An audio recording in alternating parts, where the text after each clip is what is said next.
Em 5 minutos eu vou te explicar e você vai entender, eu tenho certeza, como é que funciona isso aqui. E não é coisa técnica não.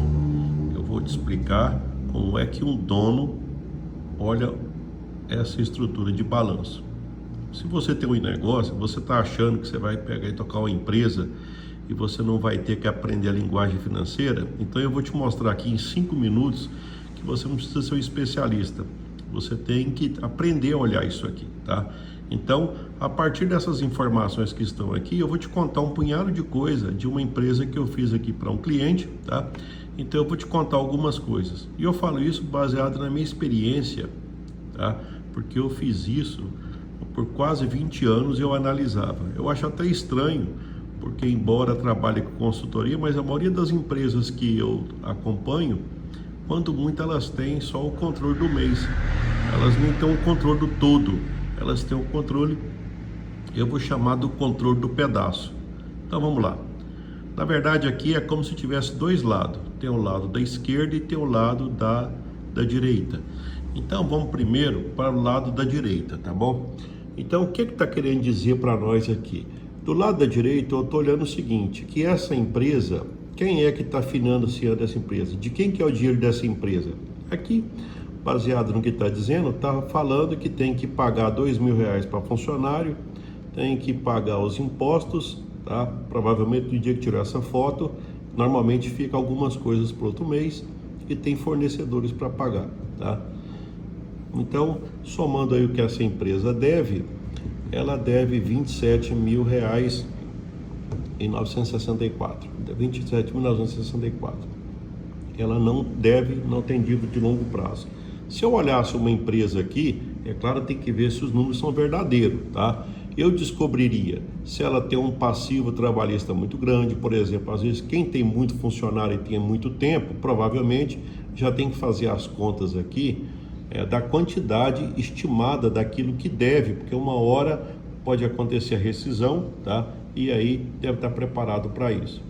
O certo é o seguinte, que o dinheiro que tem aqui, eu costumo até dizer o seguinte, se você pegar aquilo que a empresa tem, certo? E pagar as pessoas que deve, no caso aqui deve R$27.964, então sobra para o dono que está aqui embaixo, tá? Sobra para o dono R$572.000. Esse dinheiro é dele, tá?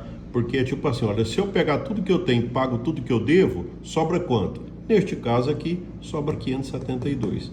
Acho que você já começou a entender que o negócio não é complicado, tá? Nesse lado direito está mostrando o seguinte, de quem que é o dinheiro que está na empresa, tá? Se tem dinheiro de funcionário, não é da empresa. Se tem dinheiro do governo, não é da empresa, tá? Se tivesse empréstimo, tinha que pagar o empréstimo. Então, nesse caso aqui, sobraria de um movimento aí de R$600.000, sobraria 572, tá bom?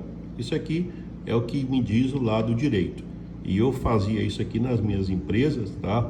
Eu fazia questão de conferir, tá? Para saber como é que estava, tá? Vamos para o outro lado. Aonde é que foi colocado o dinheiro? Nessa empresa aqui, olha, na hora que tirou a foto lá da empresa, apareceu o dinheiro em caixa em banco, 35 mil, tinha R$35.000 esparramado na mão de cliente, né, que vai receber 30 mil de estoque. Essa é uma empresa de serviço, então ela não tem muito estoque. Quer dizer, tinha, na verdade, um ativo circulante de cerca de R$100.000, tá? Ou seja, ela tem aplicado no processo de produção R$100.000, tá? E também tem aplicado para ela poder funcionar, tem R$100.000 de equipamento, incluindo inclusive um automóvel, e tem um imóvel que já é compra e pago, tanto que do outro lado não apareceu dívida dele, tá? É de R$400.000, tá? Então no total essa empresa aí é os 600 mil que está do outro lado, está do lado de cá também. Mas o que chama a atenção é que é o seguinte, é que tem um outro balanço que eu já analisei, que é a demonstração de resultado, que essa empresa com apenas R$100.000, ela tem uma receita mensal de 70 mil. Olha só que interessante. Está dizendo aqui então que com R$100.000, certo? Aplicados no processo de produção, certo? Se você pegar e analisar, tem 100 mil, e na verdade desses 100 mil deve 27, ou seja, mais ou menos tudo que ela tem, tá? basicamente ela tem um capital de giro de 70 mil reais, portanto, e ela produz por mês 70 mil reais. Olha que interessante, tá bom? Quando eu olho desse lado aqui, do lado esquerdo do balanço, eu vejo, por exemplo, quando investiram demais, a empresa que tem mais tempo, né? Investiu demais em imóveis e às vezes esses imóveis não dão renda. Uma coisa é você ter imóvel para valorizar, outra coisa é ter imóvel aqui, a não ser que você trabalhe com imóveis, né? Eu, por exemplo, eu tenho uma certa experiência com imóvel, tá? De repente a gente pode ter um imóvel e o imóvel ele está gerando uma outra receita além dessa que está aqui, o que seria bastante interessante, tá? Mas às vezes a gente vê, por exemplo, muito dinheiro na mão de cliente, tá? Dinheiro parado não rende, tá? Vê muito estoque, é uma das coisas que mais acontece é o seguinte, ainda tem algumas pessoas que tentam me convencer que ter excesso de estoque é coisa boa. Eu estou vendo aqui uma empresa que com tipo assim, com 100 mil reais, ela fatura 70 por mês, quer dizer, praticamente ela trabalha com zero de estoque, tá?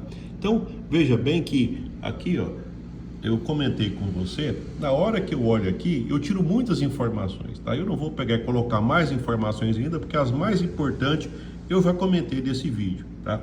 E esse aqui, se você quer ser dono de negócio, tá? Você tem que sonhar um dia, você ficar torcendo para chegar no início do mês e você fazer análise dessa estrutura aqui, tá? Porque aí realmente você vai estar mostrando que você realmente virou um empresário, tá? E tá, se você controla as coisas que você tem, quem financia, onde está aplicado, eu te falo o seguinte, você tem uma visão do todo da empresa e aí sim realmente você tem a empresa nas suas mãos. Dica do dia, me acompanhe para mais dicas.